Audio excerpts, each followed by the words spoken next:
Поехать на швейцарский курорт из Цюриха и вернуться обратно всего за 22 франка – это реальный лайфхак. Лови инсайт. У компании SOB есть секретная акция Трено Котардо Хит за 22 франка по хай-такси. Вы берете билет в обе стороны из Цюриха в Локарно. 3 часа по живописному панорамному маршруту без пересадок, и вы на швейцарской ривьере, где круглый год лето и говорят по-итальянски. Билет онлайн, еще и чашку кофе в поезд бесплатно докинут. А на месте сразу садитесь в фуникулер и поднимайтесь в облака. Пока город спит и пьет свой утренний кофе, мы отправляемся в очередное путешествие во времени и в горы. Юлечка, куда мы едем? В итальянский юг.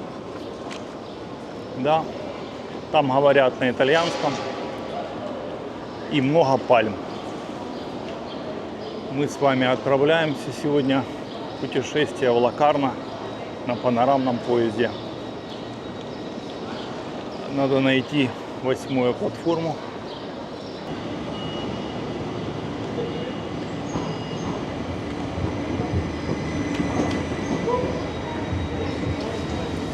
Но главное в этой поездке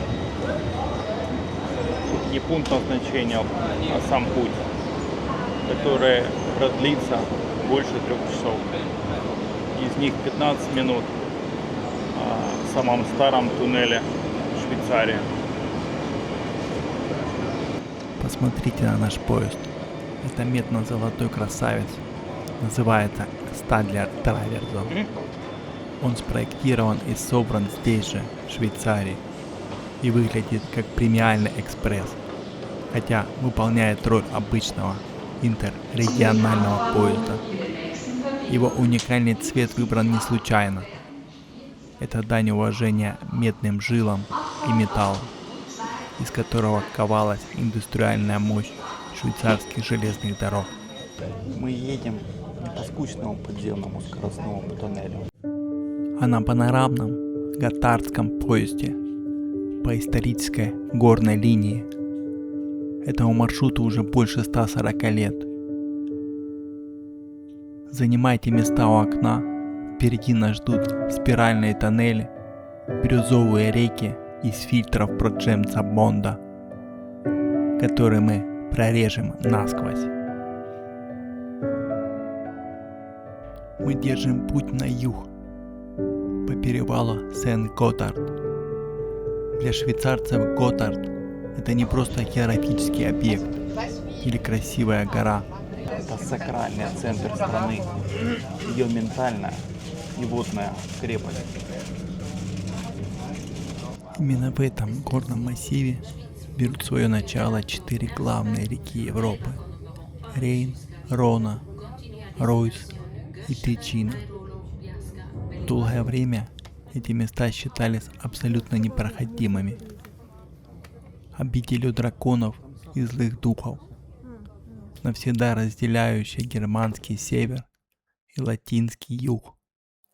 Сегодня мы преодолеем эту древнюю границу всего за несколько часов в комфортных креслах. Но когда-то такое путешествие занимало недели, требовало невероятного мужества и очень часто стоило первопроходцам жизни. Станция Гёшена. Последний вдох северного воздуха на высоте 1100 метров. Мы ныряем в старый готардский туннель.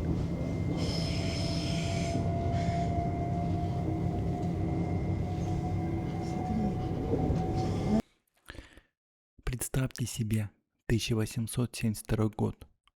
Нет никаких современных буров и лазеров, только динамит, кирки и голые руки тысяч рабочих, в основном итальянцев. Строительство 15-километрового тоннеля длилось 10 лет и стоило жизни 200 рабочим.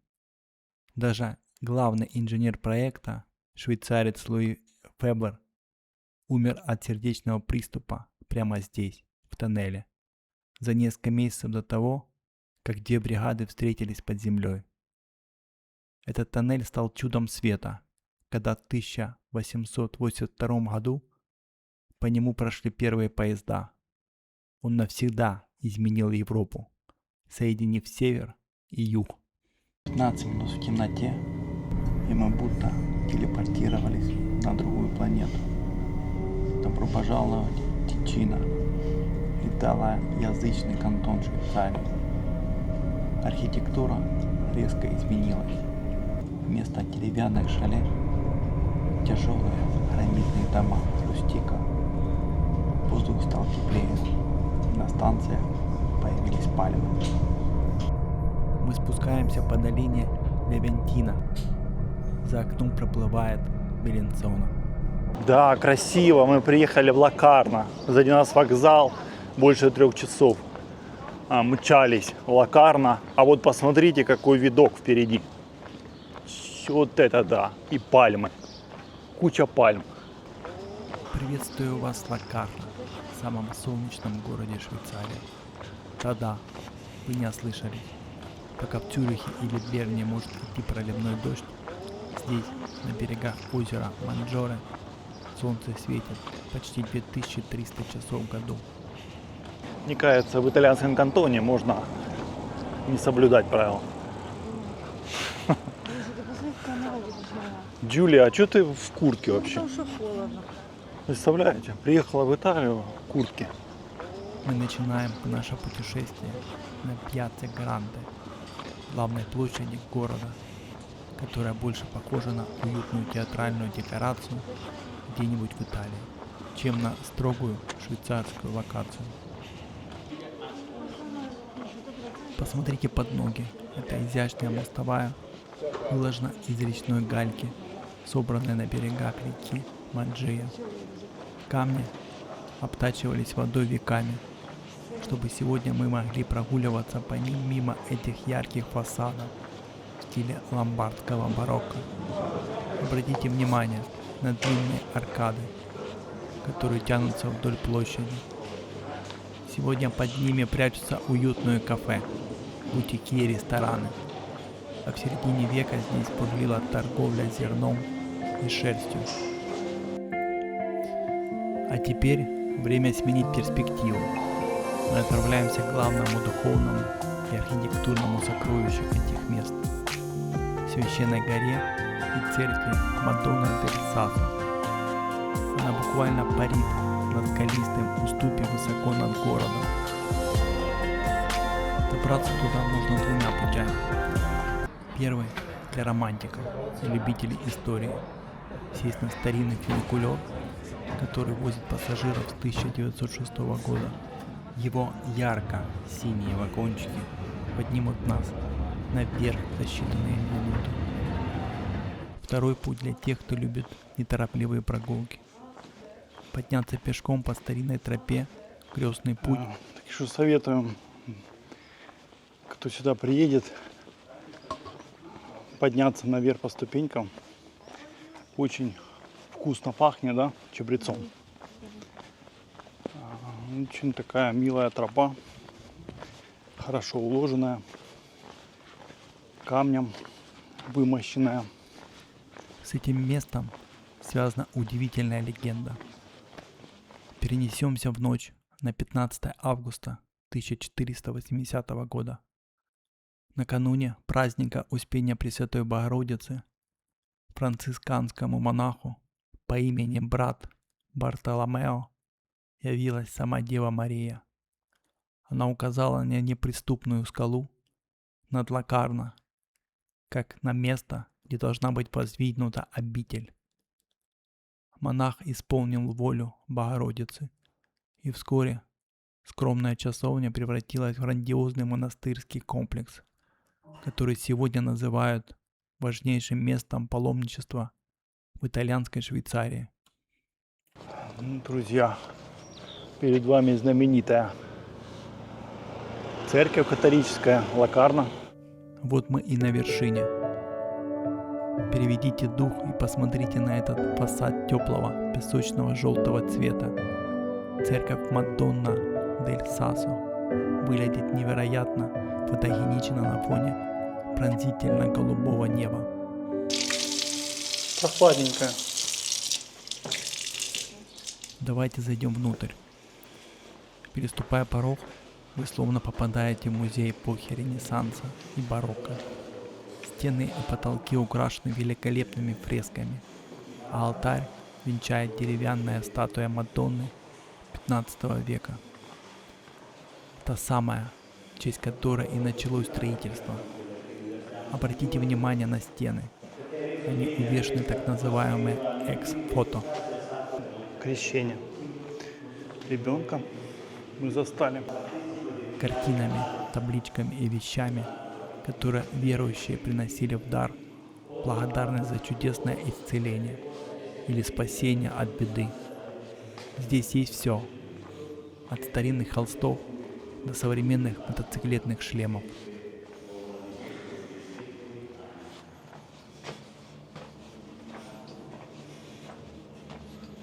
А теперь войдем на монастырскую галерею. Встаньте у края каменного парапета. Перед вами открывается вид, от которого захватывает дух. Озеро Манджоре лежит как на ладони. Его голубая синева контрастирует с заснеженными вершинами Альп на горизонте. Отсюда отлично видно, как Лакарна плавно переходит в соседний город Аскона. А река Манджия впадает в озеро, образуя широкую дельту. С этой точки кажется, что время остановилось, а мир внизу с его суетой лишь крошечная живая картина.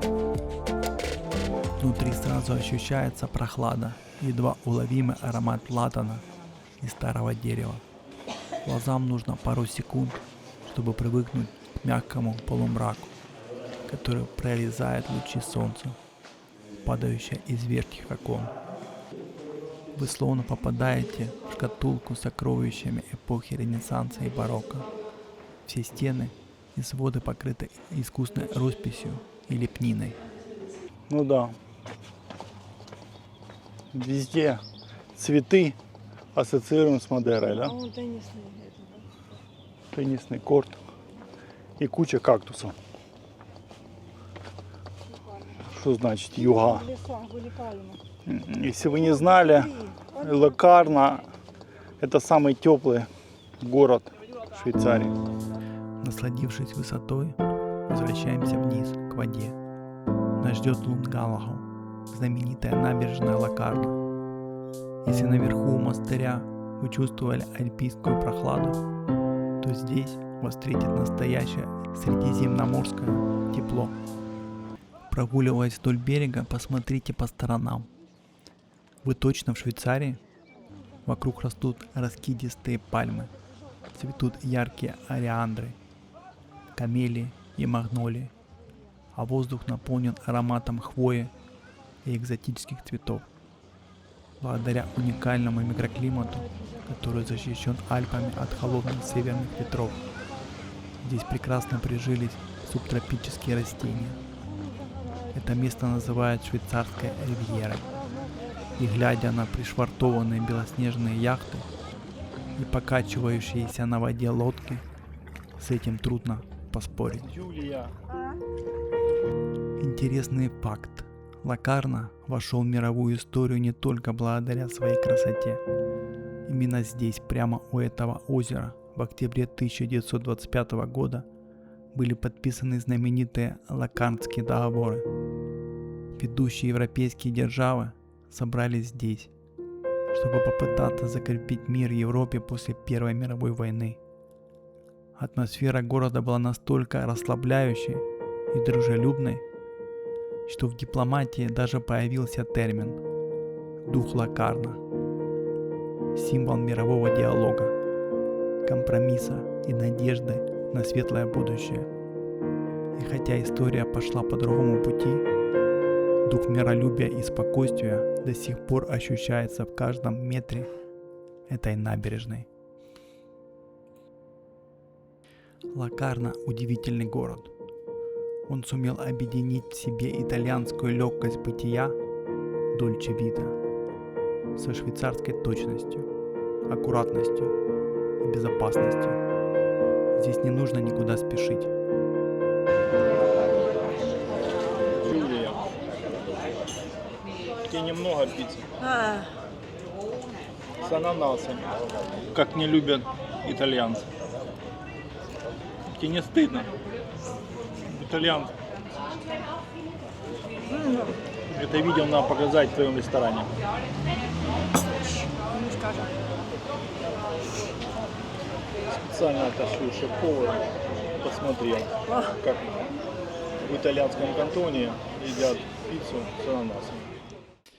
Поездка на катарском поезде – это не просто логистика из точки А в точку Б. Это настоящее кино, в котором ты сам играешь главную роль. А за окном крутят лучшие декорации, созданные природой и человеком. Солнце садится за Альпы, наш медно-золотой поезд снова ныряет в горы, унося нас обратно на север. Спасибо, что проехали этот маршрут вместе со мной. До новых встреч на железных дорогах Швейцарии.